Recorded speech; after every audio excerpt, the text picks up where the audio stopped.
수능 특강 79페이지부터 해서 중간중간 외워야 될 거, 그 다음에 연습해야 될 부분들, 이런 거 잘 체크한 다음에 꼭 문제 풀기 전까지 다 이해할 수 있게 연습하고, 그렇게. 자, 일단 볼게. 79페이지의 첫 번째, 원소의 주기적 성질, 이제 주기율표 부분인데, 여기는 그렇게 어렵진 않지. 주기율표는 다 외웠으니까. 그래서 주기율표 못 외운 사람들은 꼭 주기율표 암기부터 하고, 이게 어차피 오비탈 때문에도 주기율표를 쓸 줄 알아야 되니까.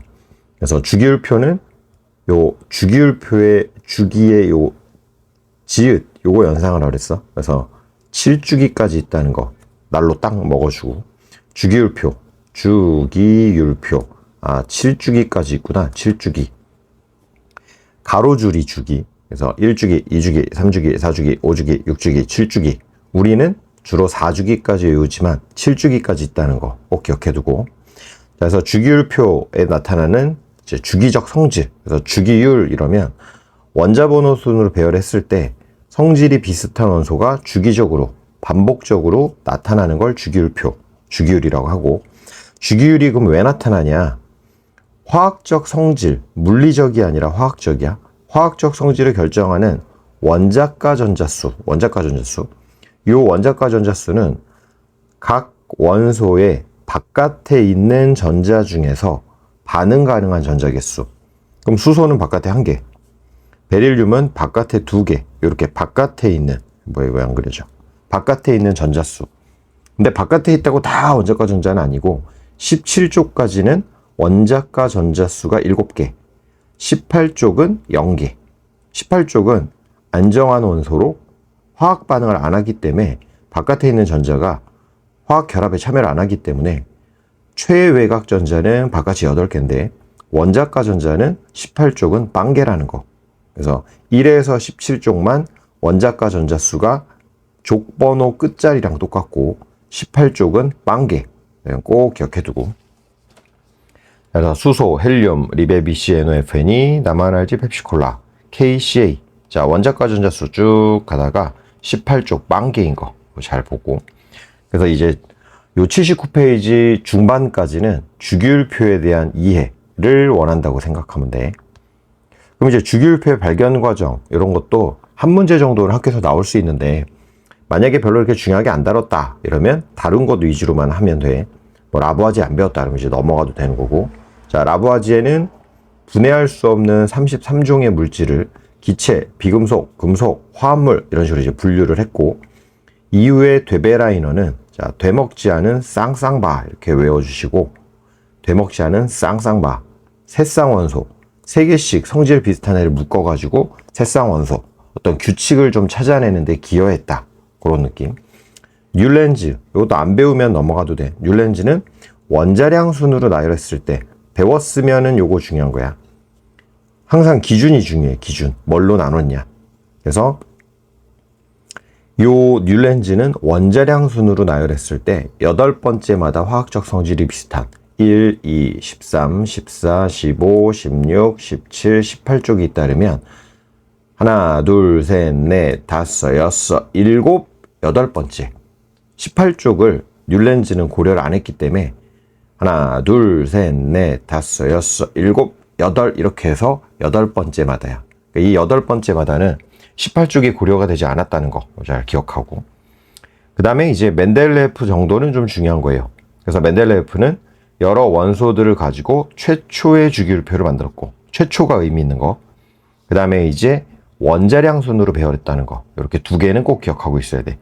근데 원자량 순으로 배열하다 보니까 칼륨이 원래는 이쪽에 가 있고 아르곤이 이쪽에 가 있어야 되는데, 칼륨하고 아르곤 위치가 원자량 순으로 배웠을 때 바뀌어 있어.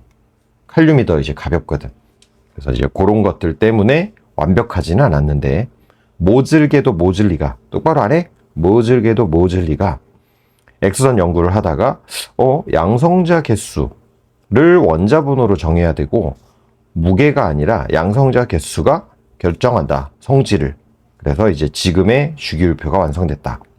이렇게 체크된 부분들은 다 잘 기억하고 있어야 돼. 이렇게 어려운 얘기들은 아니니까 여기까지는 뭐 편안한 얘기지. 자, 그 다음에 이제 80페이지로 가면 이제 주기율표 얘기 일부 다시 나오는데 쭉 점검하면 돼. 여기는 주기율표 원자번호 순으로 배열해서, 자, 모즐리 화학적 성질이 비슷한, 화학적 성질은 원자과 전자수가 같은 원소들. 족이라고 해서 화학적 성질이 다 똑같진 않지. 수소, 리튬, 나트륨 이럴 때 얘네 다 1족이긴 한데 얘는 비금속이라서, 자, 그런 거 좀 조심. 자, 주기율표는 아까 7주기까지 있다고 얘기했고, 그 다음에 주르륵 보면 되겠고. 자, 그 다음에, 자, 족은 이제 세로줄을 말하고 1에서 18족까지 있고, 화학적 성질이 비슷하지 물리적 성질 아니라는 거. 물리적 성질은 다른 애는 다른 거야. 수소 11, 수소 12, 수소 13이 있는데 얘네들은 화학적 성질은 같은 거 맞는데 물리적 성질은 안 똑같아. 얘보다 얘가 더 무겁고 얘보다 얘가 더 무거우니까. 자, 1족에 있는 금속 원소들과는 화학적 성질이 다르다. 아까 수소는 똑같이 1족이어도 비금속이니까. 그래서 이제 주기율표에서 13족 기준으로 이렇게 붕소랑 알루미늄 사이를 갈라주면 이쪽에 있는 애들은 금속, 이쪽에 있는 애들은 비금속. 그래서 금속하고 비금속 종류들 나눌 수 있어야 되니까 꼭 까먹지 말고 주기율표를 이렇게 나타냈을 때 붕소랑 알루미늄이 있는 곳을 찾고 여기를 딱 잘라주면 이쪽은 금속, 이쪽은 비금속. 자, 그다음에 이제 금속과 비금속의 이제 성질들. 고일 과학을 했으면 이쪽이 이제 좀 이어지는 부분이라 대부분 쉬운데 혹시 까먹은 사람들은 좀 쉽다고 하더라도 지금 말하는 금속, 비금속 난 구별할 줄 모른다 하는 사람들은 금속, 비금속 구별하는 연습부터 해줘야 돼. 자, 금속 원소의 특징은 전자를 잘 잃어버려. 그래서 양이온 되기가 쉬워. 자, 이건 이제 금속이라 메탈을 나타내서 M으로 한 거고, 금속이 전자를 만약에 N개 잃어버리면 전자가 N만큼 없어졌다. 이 뜻이 되는 거고. 그래서 만약에 마그네슘은 2개를 잃어버리니까 Mg2+, 그리고 2 이런 식으로 이제 표기할 수 있는 거지. 나트륨은 1가의 금속이니까 Na+, 이렇게. 항상 화학에서는 이 화학식 쓰는 게 익숙해야 되는데 화학식 쓰는 게 익숙하지 않다 하는 사람들은 꼭 비어있는 여백이나 연습장에다가 문제 풀 때마다 좀 낯설게 느껴지는 화학식이 나온다 그러면 꼭 쓰는 연습해주고. 자, 금속이 가지는 대부분의 성질들은 전자 때문에 생기는 거예요. 전자 때문에. 그래서 금속은 전기 잘 통해 금속은 전기 잘 통해 열이 잘 통해 전자가, 금속은 고유의 색깔이 있어 전자가, 웬만한 성질은 다 전자 때문이야.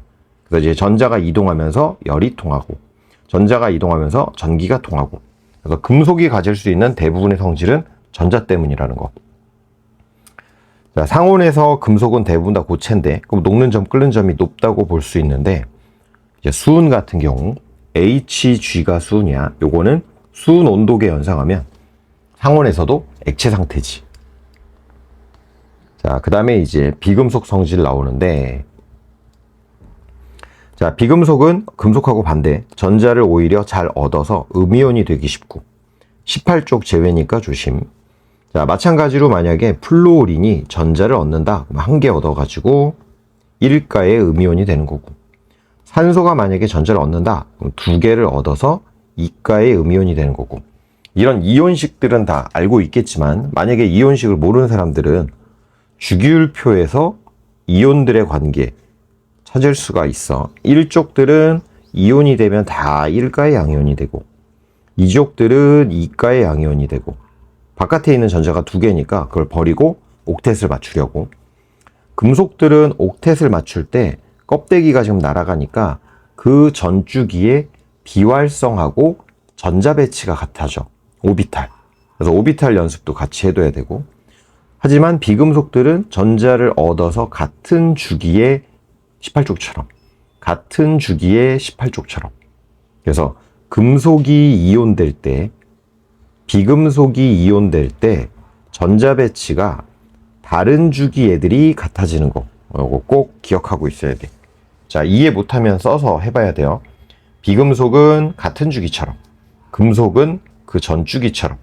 학교 시험은 이게 이제 텍스트 형태로 나오기 때문에 금속은 전자를 잃어서 이온이 될 때 그 전주기의 비활성과 같이 전자 배치가 된다. 그러면 뭔 소리지? 이러면 안 되고 이렇게 주기율표 연상하면서 파악할 수 있어야 돼. 그래서 그 내용이 의미하는 게 뭔지를 정확하게 알 수 있게. 자, 비금속 특징 마저 보면 비금속은 열 전기가 잘 안 통해. 왜냐하면 자유롭게 움직일 수 있는 전자가 없으니까. 그나마 이제 흑연만 예외. 흑연은 이제 탄소가 이렇게 공유 결합을 하고 있는데 원래는 네 방향으로 결합을 하면 남는 전자가 없는데 이것도 고일 때 신소재를 잘 생각하면 흑연은 이제 세 방향으로 막 이렇게 탄소가 결합하고 있기 때문에 남는 전자가 있어. 그 전자가 열이나 전기를 운반시킬 수 있고 뭐 화원에서는 안 나오지만 뭐 그래핀, 플러렌 이런 것들 떠올려 보면 되고. 자, 금속은 전기 잘 통하지, 전자 때문에. 자, 이온이 될 때 양이온이 잘 되고 얘네는 음이온이 잘 되고. 자, 18쪽 제외인 거 조심. 상온에서의 상태. 상온, 실온 이런 보통 그냥 25도 우리가 느끼는 일반적인 뭐 실험실 온도라고 생각하면 되고, 금속은 대부분 고체, 안 녹았다 이거지. 그러니까 녹는 점 높은 거지. 비금속은 대부분 기체나 고체, 이미 녹았다, 이미 끓었다. 그러니까 녹는 점이나 끓는 점이 낮다는 거. 자, 수은 액체, 브로민은 액체. 주기율표 생각하면 F, Cl, Br, I 이랬을 때 얘가 액체, 요거 고체. 이쪽으로 갈수록 녹는 점, 끓는 점이 높아져. 자, 그 다음에 이제 준금속 원소는 그 실리콘 같은 거 중간에 낑겨 있는 애들.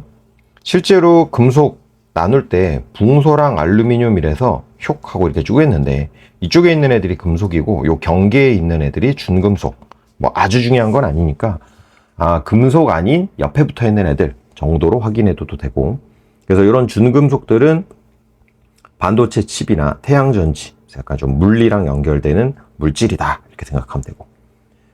자, 그 다음에 이거 오비탈 배치 연습 한번 해봐야 되는데 이게 지금 뭘 의미하는지 모르면 안 돼. 그래서 얘 같은 경우는 어떤 연습해주면 좋다 그랬냐면 오비탈 1s의 뿅, 2s의 뿅, 2p의 뿅뿅뿅 이렇게 에너지 준위대로 s오비탈, p오비탈 전자 들어갈 수 있는 오비탈 이렇게 나타내고, 연습은 만약에 마그네슘을 전자 배치 시켜봐라.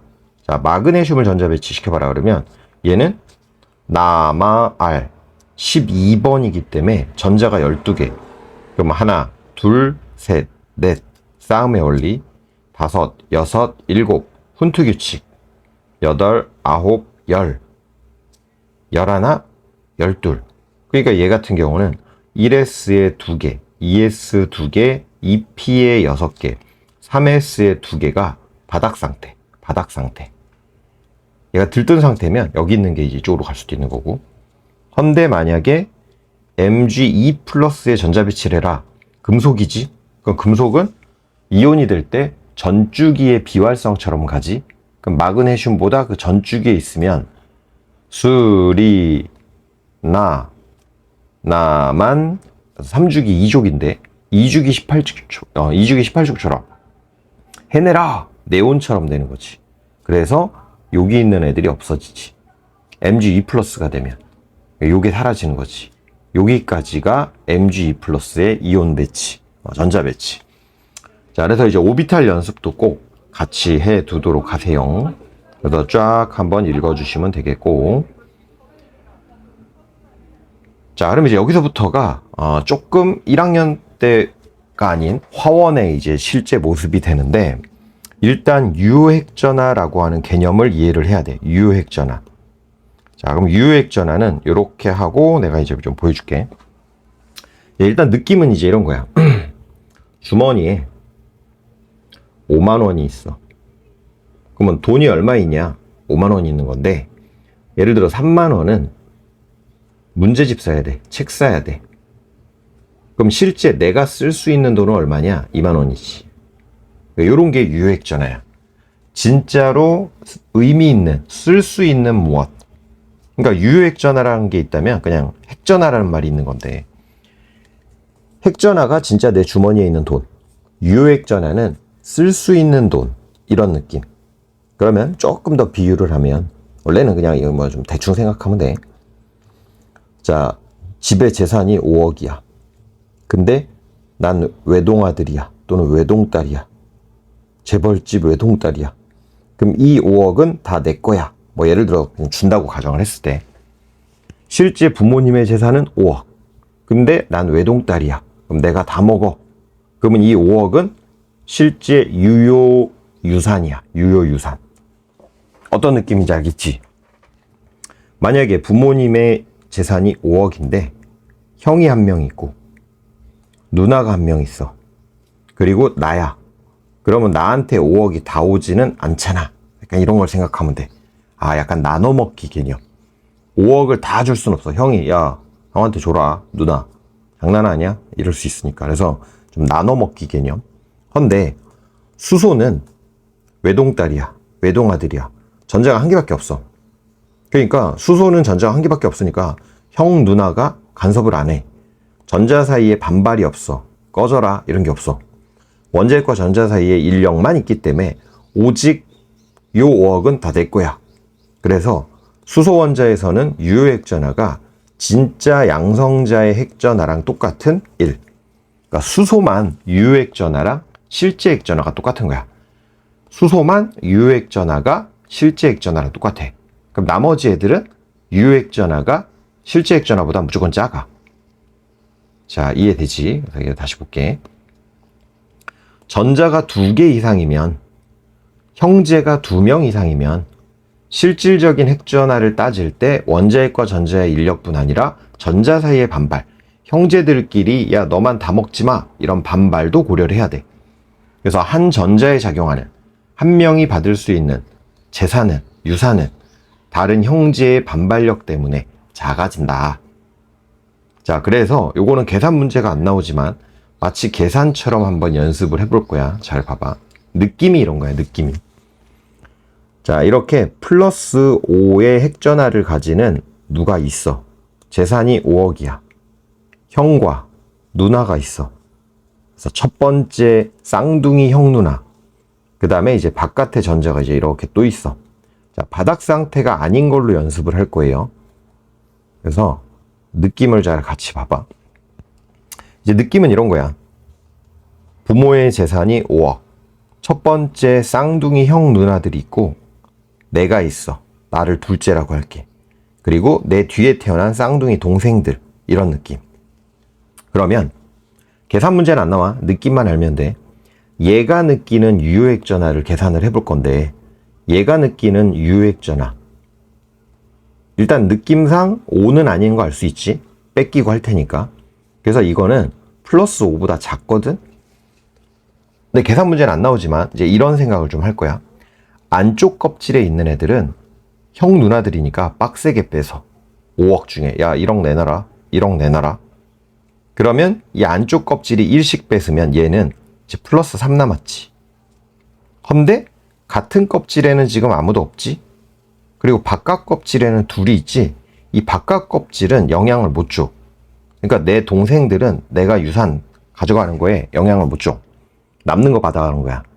그러니까 지금 얘는 플러스 3이 유효 핵전하 느낌. 자, 다시 1. 안쪽 껍질. 안쪽 껍질은 방해하는 효과가 커. 계산 문제는 안 나오지만 1씩 뺏어간다 이런 느낌으로 생각하면 돼. 안에가 플러스 3이고 바깥에 전자가 1개 있어. 그리고 내가 여기 있다 그러면 2가 되는 거야. 안에 있는 애는 1씩 뺏는다고 생각하면 돼. 그 다음에 같은 껍질. 같은 껍질은 방해 효과가 좀 작아. 1보단 작아. 지금 여긴 없지만 여기에 만약에 전자가 이렇게 있었다 그러면 형제, 쌍둥이 형제가 야, 너 뺏지 마. 서로 여기도 방해를 해. 그래서 같은 껍질이면 플러스 3에서 1 빠지면 플러스 2인데 2보다는 좀 큰 거야. 2에서 3인 거지. 그다음 세 번째, 바깥 껍질은 방해 효과가 없어. 그래서 안쪽 껍질이 제일 많이 방해. 바깥쪽 껍질은 방해 못해. 같은 껍질은 안쪽보다는 덜해. 약간 이런 느낌. 자, 다시 한번 연습을 해볼게.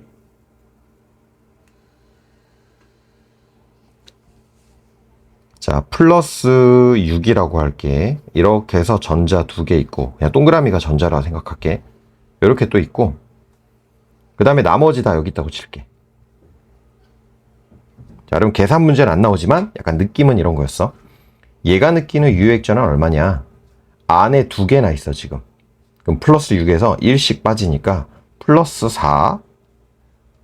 근데 같은 껍질에 얘가 하나 더 있어. 그럼 얘가 형들 누나들보단 덜 빼서 플러스 3까지는 아니야. 아, 플러스 3보다는 크고 4보다는 작구나. 요게 결론. 바깥에 있는 애는 영향을 못 주니까. 그래서 계산 문제는 안 나오지만 의미상 뭐 알아야 되냐면, 안쪽 껍질이 방해 효과가 크고 같은 껍질은 방해 효과가 좀 작고 바깥 껍질은 방해 효과가 없고, 따라서 전자가 많으면 이런 방해 효과, 즉 다전자 원자, 다전자 이온은 실제 핵전화랑 유효 핵전화가 달라져. 됐어? 자, 이런 거를 이제 가려막기 효과라고 그래. 가렸다. 형 누나가 가렸다. 가림 효과라고도 하고 가리움 효과라고도 하고. 그래서 다전자 원자에서는 전자에 작용하는 유효 핵전화랑 양성자의 실제 핵전화가 어쩌고저쩌고, 방금 한 얘기. 자, 가려막기 효과는 전자의 반발력 때문에 실질적인 인력이 약해지는. 자, 이제 정석으로 다시 해보면 플러스 5가 있어요. 전자가 이렇게 두 개 있어. 그리고 전자가 이제 이렇게 있다 그러면 얘도 전자니까 얘가 얘를 꺼져 하고 밀고 얘가 얘를 꺼져 하고 밀어서 요 플러스 5랑 요 전자 사이의 인력이 작아지는 거야. 실제 의미는 반발력이었어. 반발력. 같은 전자 껍질에 있는 전자에 의한 가려막기 효과는 안쪽 껍질에 있는 전자에 의한 가려막기 효과보다 작다. 방금 한 거지. 그래서 안쪽 껍질은 막는 효과 크고 같은 껍질은 작고 바깥 껍질은 없다. 이렇게 생각하시면 돼요. 자, 그래서 이제 수소는 가려막기 효과 없는 거야. 외동딸, 외동아들, 나 혼자 다 먹어. 근데 탄소 같은 경우는 얘를 기준으로 봤을 때 둘이 가리는 거야. 그리고 요 세 개도 가리는 거야. 근데 얘네가 가린 효과가 더 크다. 그래서 자, 읽어보면 될 것 같아. 자, 분석 포인트 한번 잘 보고, 여기 부분. 자, 같은 주기에서 원자 번호에 따라 유효액전화 어쩌고저쩌고. 자, 그럼 이제 여기를 가기 전에 이제 엄청 중요한 걸 해야 돼. 그래서 자, 요쪽에다 글씨를 내가 좀 쓸 거예요. 요거를 잘 연습해야 돼. 크기를 좀 작게 해서 10포인트가 아니라 6포인트. 자, 요게 이제 남은 이론의 가장 중요한 거라고 보면 돼. 지금부터 눈을 크게 뜨고 잘 보세요. 일단 원자든 이온이든 반지름을 따질 줄 알아야 돼. 반지름. 원자의 반지름이 누가 크냐, 이온의 반지름이 누가 크냐, 반지름을 따질 줄 알아야 되는데, 요 반지름을 따질 때 중요한 원리가 있어. 그거를 껍핵전이라고 부를 거야. 껍핵전. 그래서 이거 외워야 돼. 와우, 그래서 깜짝 놀래키면 아우 시껍했잖아. 껍핵전. 그래서 이거 외워줘야 돼요. 순서대로 외우는 거야. 껍핵전. 자, 그럼 이제 외웠다가 채울게. 자, 반지름을 따지는 원리를 외워야 되는데, 껍이 뭐냐? 껍질수. 전자 껍질수야. 1주기면 하나, 2주기면 2개, 3주기면 3개. 그럼 이제 잘 생각해보면 1주기는 잠바 하나 입은 거고 2주기는 잠바 2개 입었어. 그럼 반지름 누가 더 크냐? 잠바 더 많이 입은 애가 크겠지. 껍질수가 많으면 반지름이 크다. 이온이든 원자든 껍질수로 반지름. 자, 두 번째, 핵전하량. 자, 요거는 이제 유효핵전화인데, 유효핵전화가 크면 실제 핵전화도 크겠고, 실제 핵전화가 크면 유효핵전화도 크거든. 그래서 핵전하량이 크면 반지름 크다. 아이고, sorry. 핵전하량이 반지름에 영향을 주는데, 핵전하량이 크면 예를 들어 플러스 3이야. 네, 그냥 큰 게 아니지. 자, 플러스 3. 그 다음에 여기는 플러스 5. 그럼 이제 잘 생각해봐. 얘는 플러스 3이야, 전기. 얘는 플러스 5. 그럼 바깥에 전자가 있을 때 플러스 3이 더 잡아당기냐, 플러스 5가 당기냐. 요거 이제 손으로 하는 게 좀 좋긴 한데, 이게 오그라드는 느낌 생각하면 돼. 이렇게 돼 있는데 얘가 오그라들면 이렇게 되겠지. 그럼 얘가 왜 오그라드냐? 요 안에 있는 애가 잡아당겨서. 플러스 3이면 잘 못 당겨. 바깥에 있는 전자들을. 근데 플러스 5면 잘 잡아 당겨. 그래서 약간 오그라드는 걸 생각하면 돼. 이거 쌤이 이제 나중에 보면 얘기해주지만 손으로 하면 좀 쉬워. 손으로 이렇게 오그라드는 느낌. 손가락으로 이렇게 해서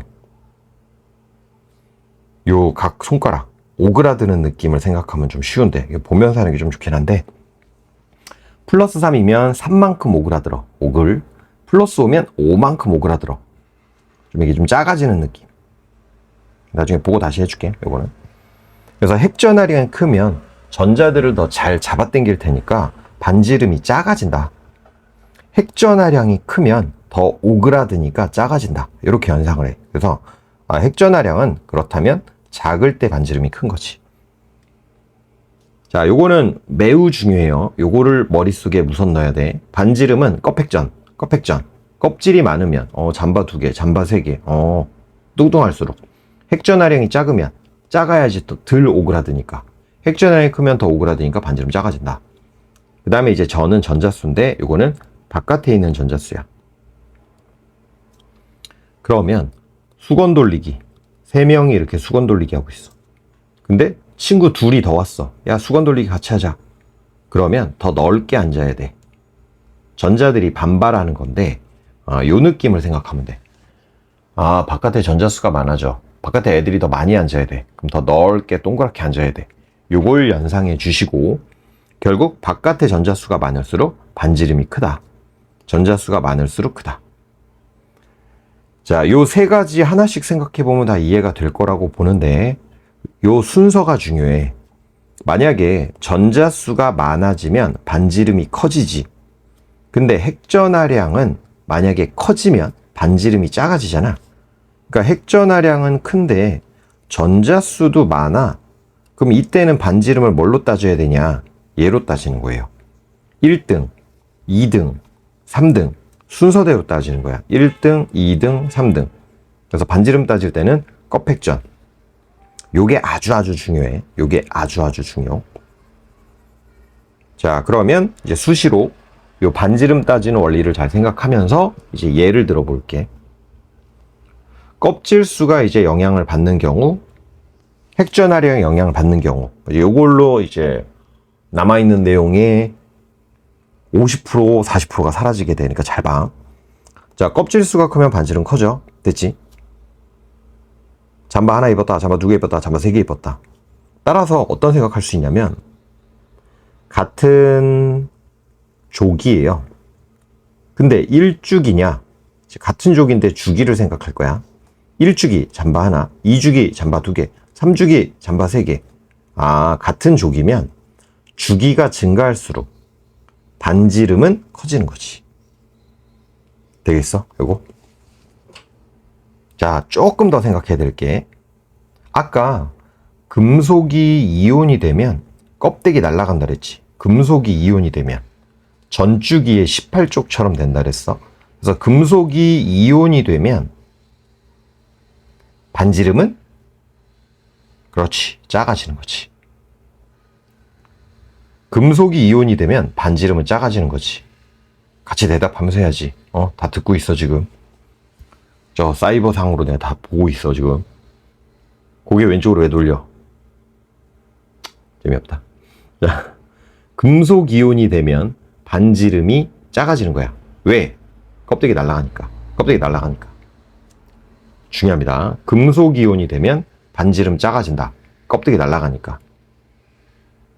자, 요 3번째 거를 해볼게. 전자수가 많으면 반지름 커진다. 이제 얘 같은 경우는 이제 비금속을 생각해봐. 비금속은 이온이 되면 같은 족에 있는 18족처럼 됐었는데 비금속이 이온이 되면 전자수가 많아지니까 반지름은 커지게 돼. 비금속이 이온이 되면. 그러면 금속하고 비금속을 이제 나눌 수 있으면 반지름 커지는 거 작아지는 걸 알 수 있는 거지. 자, 연습. A라는 애가 A 이온이 됐어. 근데 반지름이 작아졌대요. 껍데기 날라갔구나. 금속이네. 요런 생각을 해주면 돼. B라는 애가 있는데 B 이온이 됐어. 근데 반지름이 증가했대. 원자일 때보다 이온일 때 반지름이 크대. 반지름을 증가시키는 어떤 현상이 발생한 건데, 아, 바깥에 전자수가 많아졌구나. 비금속이구나. 이렇게. 반지름 연습 정말 많이 해야 돼. 그렇지? 여기 문제를 푸는 중요 열쇠야, 이런 게. 자, 그래서, 아이고, 허리야.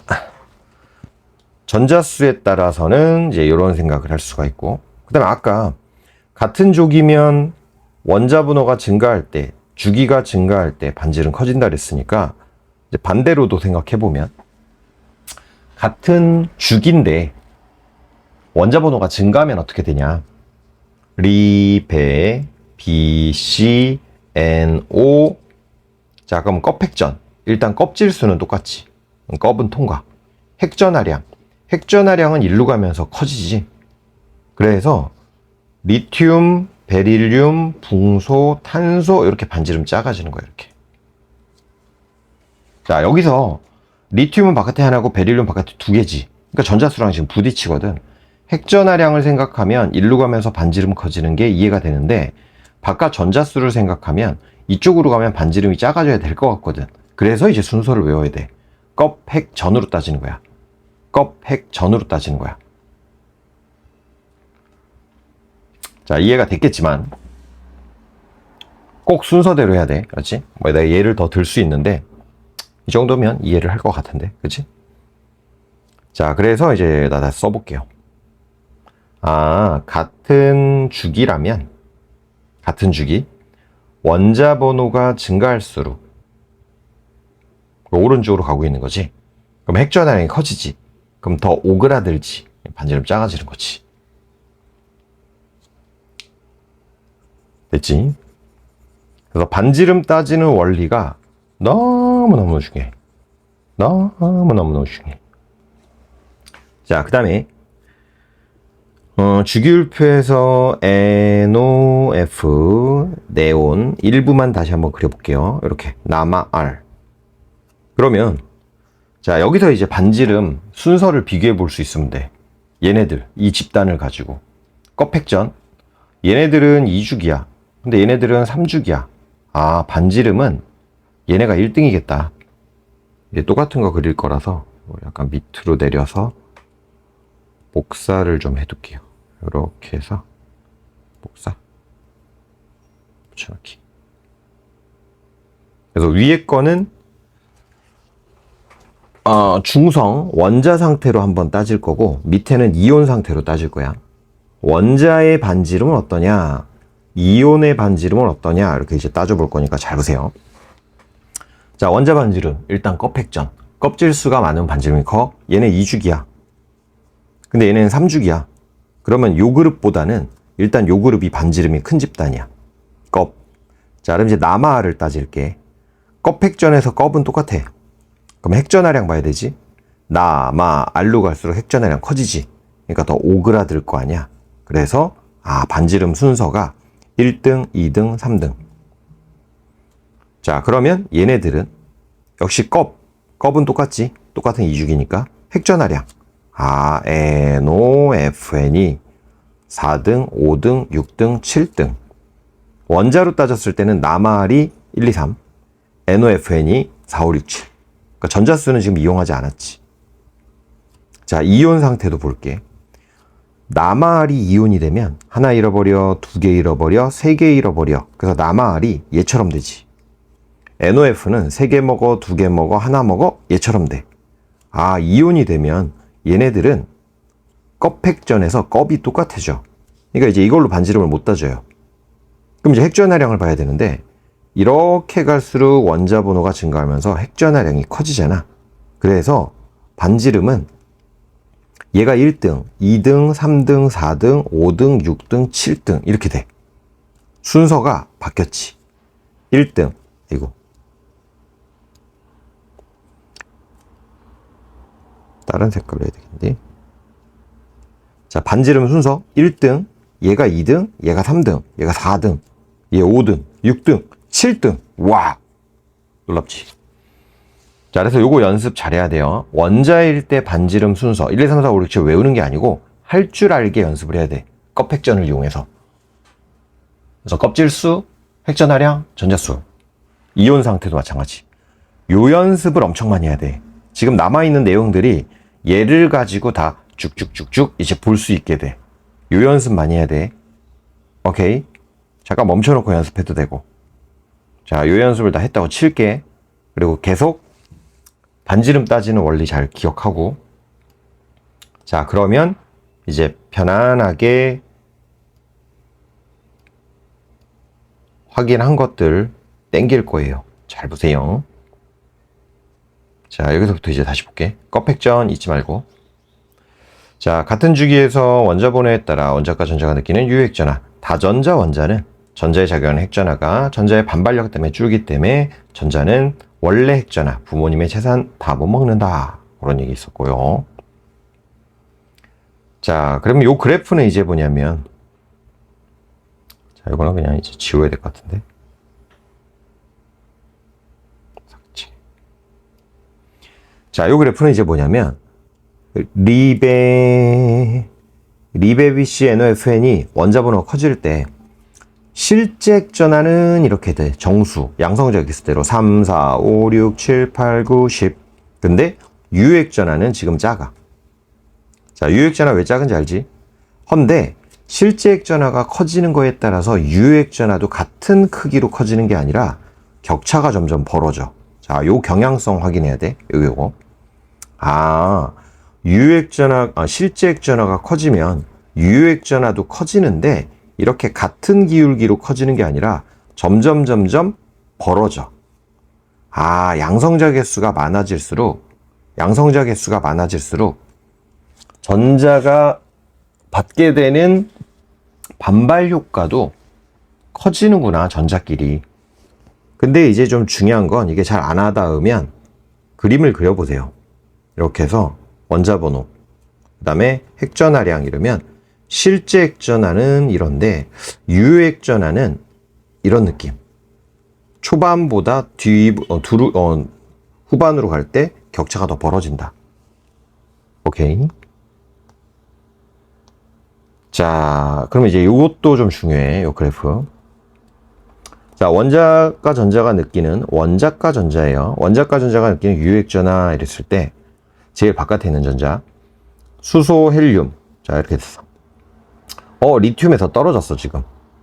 왜냐면 주기가 증가하면 반지름이 커지는 효과가 생기니까 거리가 멀어져서 잘 못 당겨. 그 다음에 다시 리베비시 NOFN이 하면서 커져. 자, 유핵전하 커지는 거는 실제 핵전하가 증가하니까. 근데 네온에서 나트륨으로 또 떨어졌어. 자, 첫 번째. 주기가 빡 하고 점프를 할 때, 주기가 이렇게 점프를 할 때 껍데기가 하나 갑자기 생기니까 유핵전하가 줄어들어. 요 경향성 확인해 둬야 돼. 그러니까 예를 들어서 이게 지금 2주기고 요 라인이, 그리고 이제 이쪽 라인이 3주기인데 얘네가 2주기고 얘네가 3주기니까 2주기보다 3주기가 무조건 유핵전하가 작다는 게 아니라 2주기에서 3주기로 넘어갈 때 이렇게 핵전하가 줄어든다는 거. 요게 첫 번째. 잘 봐야 돼. 그 다음에 같은 족은 원자 번호가 커짐에 따라서 껍데기가 늘어도 유핵전하가 커지는 효과가 있어요. 이렇게 두 개를 읽어줘야 돼. 지금 이 그래프에서는. 같은 주기에서 핵전하가 증가하니까 유핵전하도 커지는데 다음 주기로 딱 넘어가는 순간 껍데기가 커지면서 핵전하 감소 효과가 있다는 거. 그 다음에 같은 족이면 껍데기가 크다 하더라도 양성자 개수가 많이 늘어났기 때문에 유핵전하가 커진다는 거. 이렇게 두 가지. 자, 요 두 개 천천히 경향성 잘 보고 이해해 주세요. 그 다음에 이제 쭉 읽어보시면 되고, 그게 이제 여기 설명이야. 같은 족에서 원자 번호에 따라 원자과 전자가 느끼는 유핵전하. 같은 족이면 요 밑에 거 얘기하는 거야. 밑에. 자, 같은 족에서 원자 번호에 따라 원자과 전자가 느끼는 유핵전하. 지금 쌤 딸이 지금 학교 갔다 와가지고 잠깐 얼굴 보느라고 중간에 끊겼어요. 자, 같은 족에서 원자 번호가 클수록 원자과 전자가 느끼는 유핵전하는 증가한다. 이는 양성자 수 증가에 따른 핵전하의 증가가 가려막기 효과보다 크기 때문이다. 이거 잘 봐두세요. 요 밑에 거 얘기하는 거야, 지금. 자, 그러면 이쪽 얘기. 자, 껍획전. 그 다음에 경향성. 자, 이제 계속 수집을 해보자고. 자, 반지름을 측정하는 방법인데, 요거는 빠르게 이해하면 돼. 자, 반지름을 이제 어떻게 재냐, 이러면, 이제 문제가 하나가 있어. 이게 마치 솜사탕 문제야. 솜사탕이 이렇게 있어. 그럼 솜사탕의 반지름을 재기가 힘들어.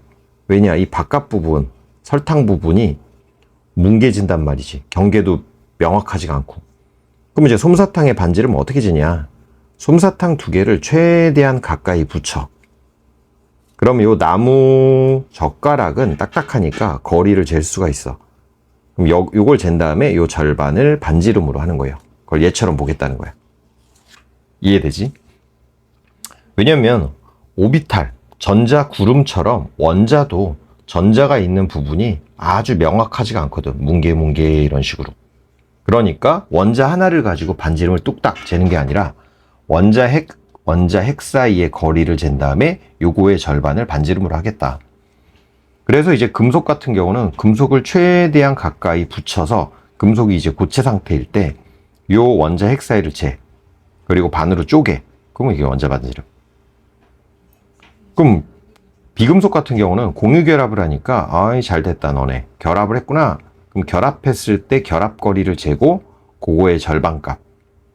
근데 이제 둘을 잘 보면 실제 공유 결합할 때는 이렇게 좀 약간 물리거든. 얘랑 얘가 이렇게 겹쳐. 그러니까 여기서 잰 반지름이 조금은 실제보다는 작게 측정되는 거지. 실제보다 작게 측정. 여러분 좀 이해만 해주시면 될 것 같아. 그래서 반지름을 그냥 쉽게 재지 못하는 이유가 뭐냐? 요런 게 있다 이거지. 자, 반지름에 영향 주는 요인. 와, 새롭다 이러면 안 돼요. 다 했어요. 껍획전. 나는 전자수까지 해줬어. 그래서 3단계로 접근을 하면 돼. 자, 그러면 이제 슬슬 모아보자고. 자, 일단 수소랑 리튬을 비교하니까 왜 반지름 커졌는지 알겠지? 껍획전, 껍질수 늘었으니까. 그 다음에 리베비시 NOF, 이거 반지름 왜 줄어드는지 알겠지? 핵전하량 증가하니까. 그 다음에 다시 나트륨 커졌네? 껍질수 증가. 이렇게. 그래서 아까 반지름 설명할 때 다 한 거야. 같은 족. 원자 번호가 증가할수록 족이 같다, 껍획전, 껍질수 증가.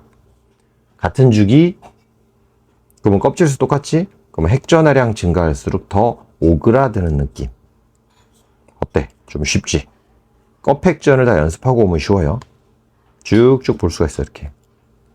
양이온이 돼. 껍데기 날아가지? 그럼 반지름 작아지지. 음이온이 돼. 그럼 껍데기는 그대로지? 전자수가 늘어나.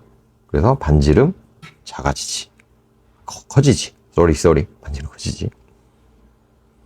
자, 이온 반지름 비교. 같은 족일 때, 같은 주기일 때.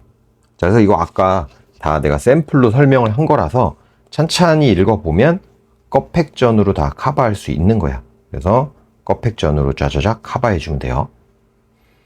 자, 그리고 여기 있는 것도 보면 또 그것도 다 한 거지. 산소, 비금속, 그럼 반지름 커지지? 그래서 이제 원래 반지름, 그 다음에 점선이 이온 됐을 때 반지름. 이런 거. 그 다음에 얘네는 금속이기 때문에 이온 되면 껍데기 날아간다 그랬지? 그래서 껍데기 날아가서 이게 이온일 때 반지름.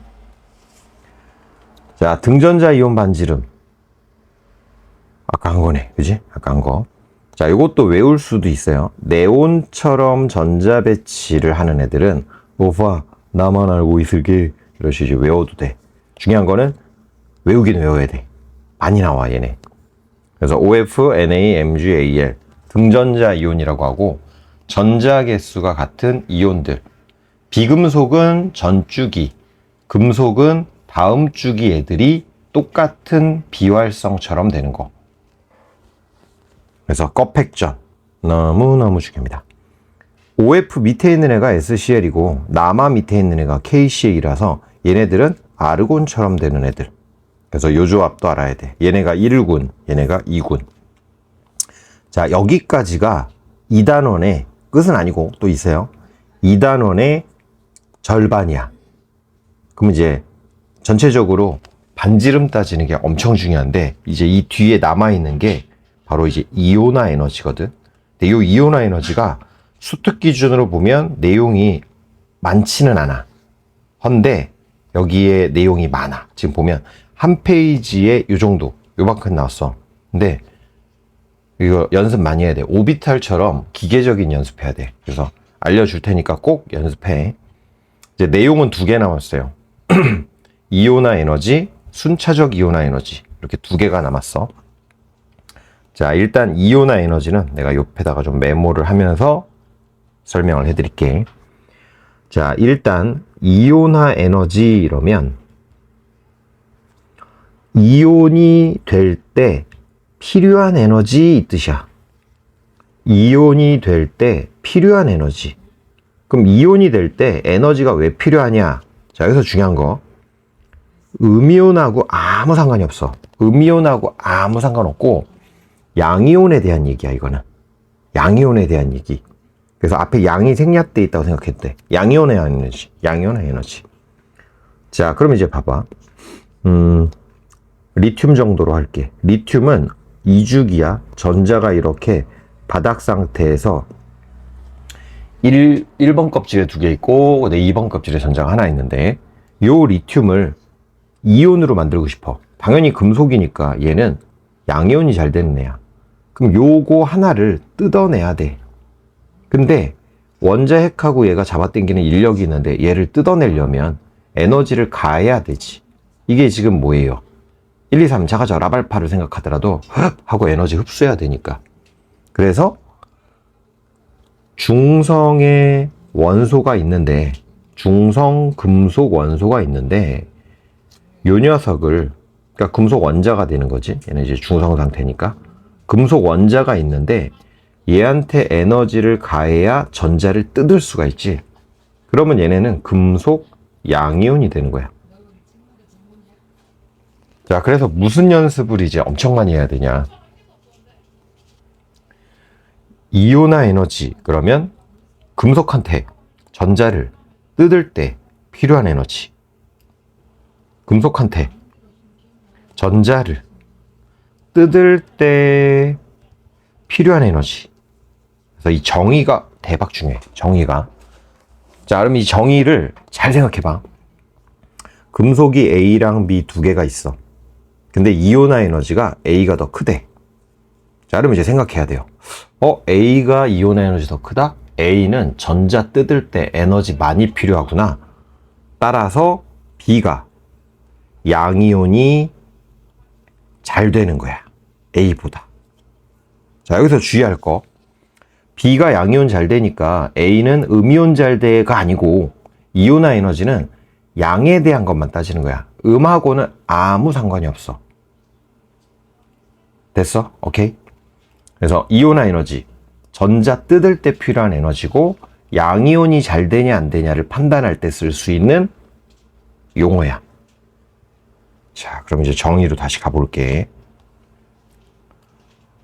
자, 이온화 에너지는 기체 상태, 기체예요. 고체 액체 아니에요. 이거 잘 보고. 기체.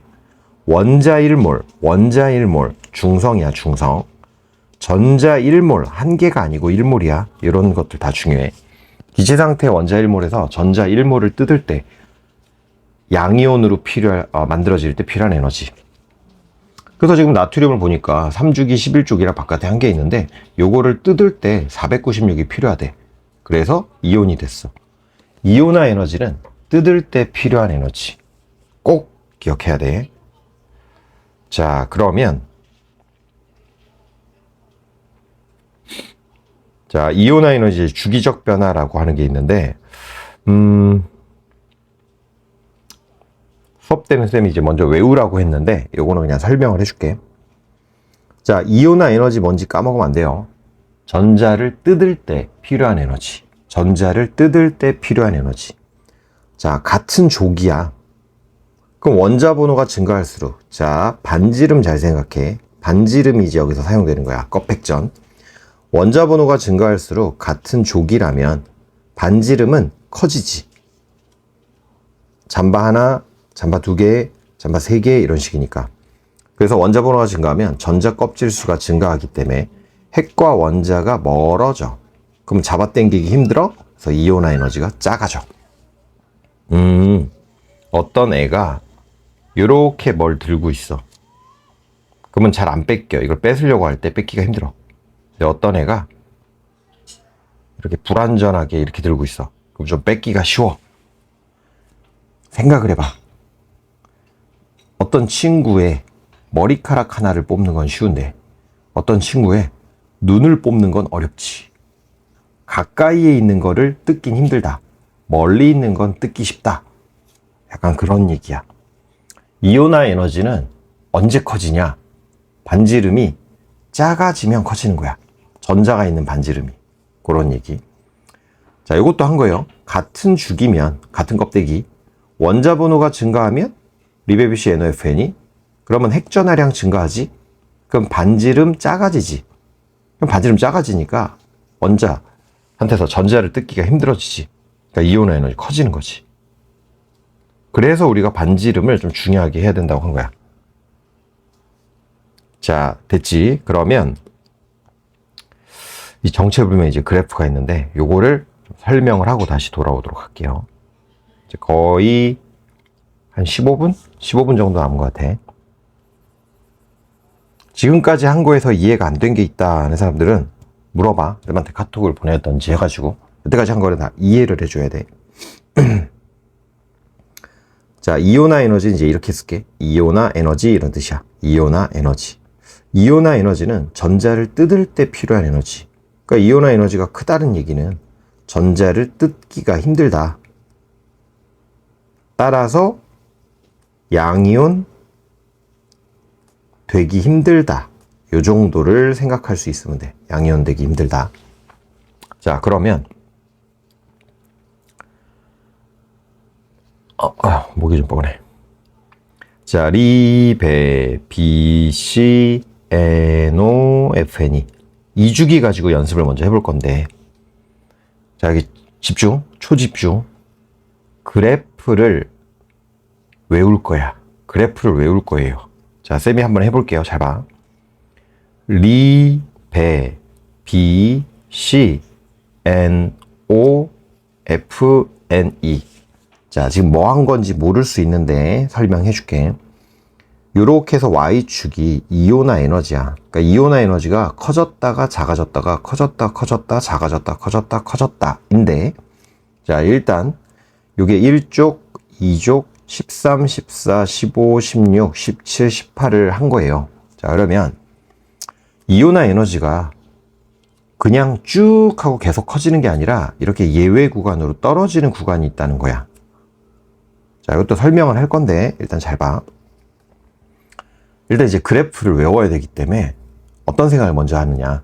369, 369, 369, 369, 3과 6이 예외야. 올라가다가 내려가. 1, 2, 3 내려갔고 4, 5, 6 내려갔고. 그래서 예외 구간이 369야.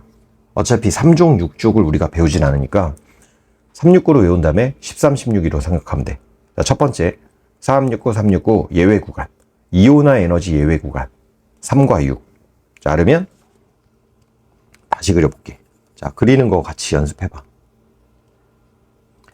369 예외야. 1, 2 예외라 내려가. 3, 4 올라가고 5, 6 예외라 내려가.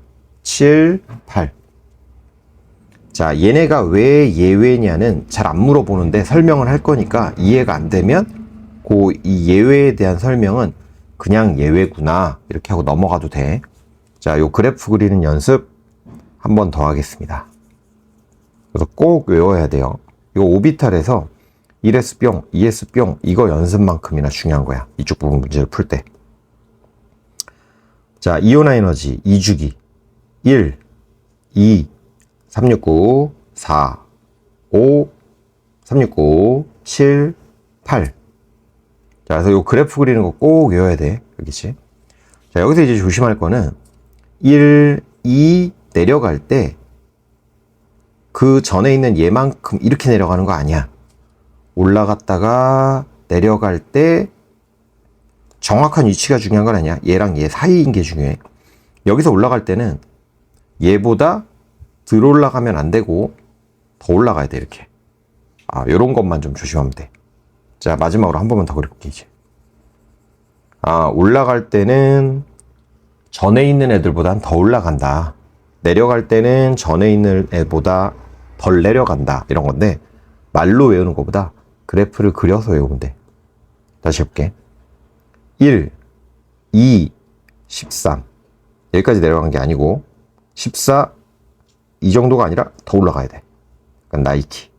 15, 내려갈 때 요거보다 더 내려가면 안 되지. 여기. 올라갈 때 얘보다 덜 올라가면 안 돼. 이렇게. 그래서 1, 2, 13, 14, 15, 16, 17, 18도 여기 있는데 여기까지 그렸어. 만약에 1에서 17쪽 중에 이온화 에너지 순서를 찾아야 된다 그러면 1등, 2등, 3등, 4등, 5등, 6등, 7등인 거지. 자, 요런 연습 해주세요. 연습을 해야 돼, 연습.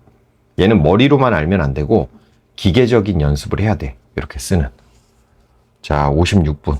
힘들지? 힘을 내! 힘을 내! 다 했어. 자, 그래프 좀 외워주고.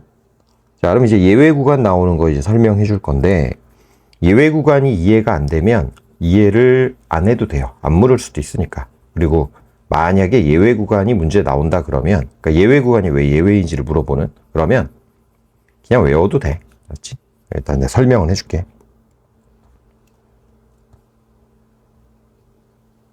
자, 이제 리베비 씨는 많이 했으니까 나만 알로 해볼게.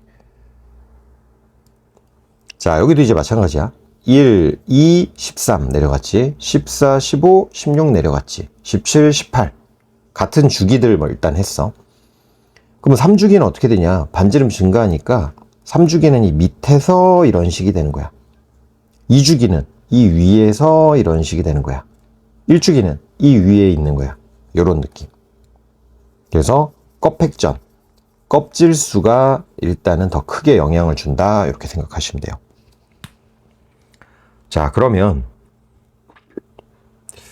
이게 조금 잘 안 보일 것 같은데 여백이 예쁘게 들어가는 게 없을까?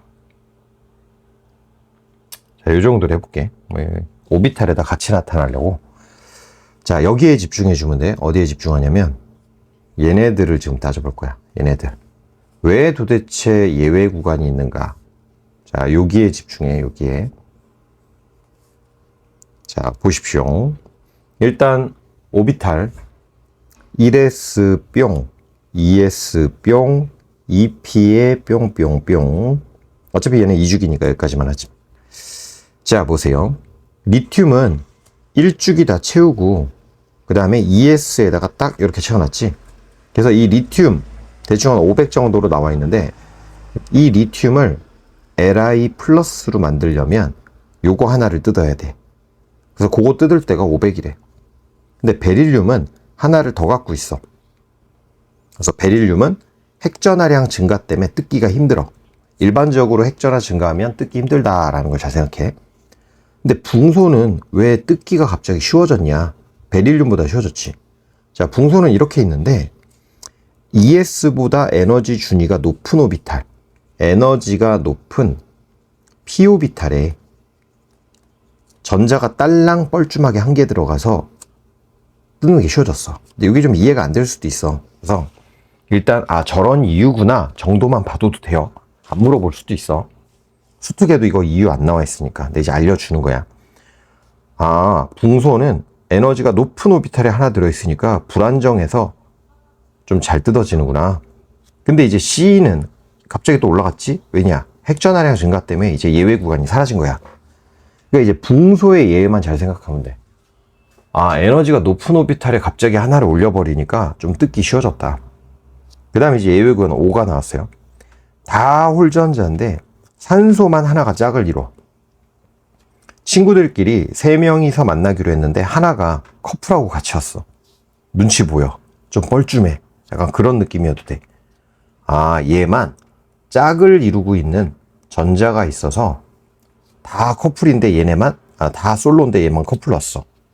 그래서 이제 전자 반발로 인해서 얘가 조금 더 잘 떨어지는. 그 다음에 F 네온은 다시 올라가는 거야. 자, 완벽하게 이해가 안 돼도 괜찮아. B는 에너지가 높은 오비탈에 들어있으니까 조금 잘 떨어진다. 얘는 다 홀전자인데 혼자 짝을 이루는 에너지 높은 상태라 그렇다. 근데 중요한 거는 여기서 진짜 중요한 거는 13과 16이 예외다가 훨씬 중요한 거야. 예외다가. 그래서 이해 혹시 안 됐다 하는 사람들은 예외 구간이 뭔가 이유가 있구나 정도만 해도 돼. 그렇지? 요거는 좀 시험 임박해서 또 연습해도 되니까. 근데 13, 16이 예외 구간인 건 알고 있어야 돼요. 자, 그러면 이제 마지막 개념이야. 자, 마지막 개념은 뭐냐? 순차적 이온화 에너지라는 거거든. 이것도 한번 설명하고 볼게. 거의 다 왔어. 자, 아까 이온화 에너지는 뭐라 그랬냐면 바깥에 있는 전자를 뜯어낼 때 필요한 에너지, 전자 뜯을 때 필요한 에너지. 자, 지금 할 건 뭐냐? 순차적 이온화 에너지, 순차 이온화 에너지라고 하는데 순서대로 이온화 에너지가 커지는 걸 말해. 자, 예를 들어 볼게. 플러스 4. 첫 번째 전자 껍질에 전자가 2개 있고 여기에 이제 전자 2개 있어. 잘 보세요. 이것도 이해를 하면 쉬워요. 자, 일단 얘한테서 요 놈을 뜯을 때 필요한 에너지가 E1이야. 그래서 E1으로 얘를 뜯었어. 자, 그러면 이제 잘 생각해봐. 바깥에 전자가 2개가 있는데 반지름 껍획전. 껍질 수는 그대로지 전자가 아직 하나 남았으니까. 근데 2개가 있는데 얘 하나 없어지니까 요거 하나 남아서 껍획전에서 전자 개수가 줄었으니까 반지름이 이렇게 가까워지는 꼴이야. 얘는 없어졌고 날라갔고 얘가 이렇게 되는 꼴이야. 이해되겠어? 그러면 이제 얘를 뜯을 때는 아까보다 에너지가 더 필요하지. 왜냐? 반지름이 가까워졌으니까. 더 가까운 데 있는 걸 뜯어야 되니까. 그 다음 얘까지 뜯고 나면 이제 껍데기가 아예 사라졌지. 그러면 세 번째 거로 얘를 뜯는다 이러면 이거 뜯어도 돼. 얘를 뜯는다 이러면 그걸 이제 E3라고 하면 잘 생각해봐.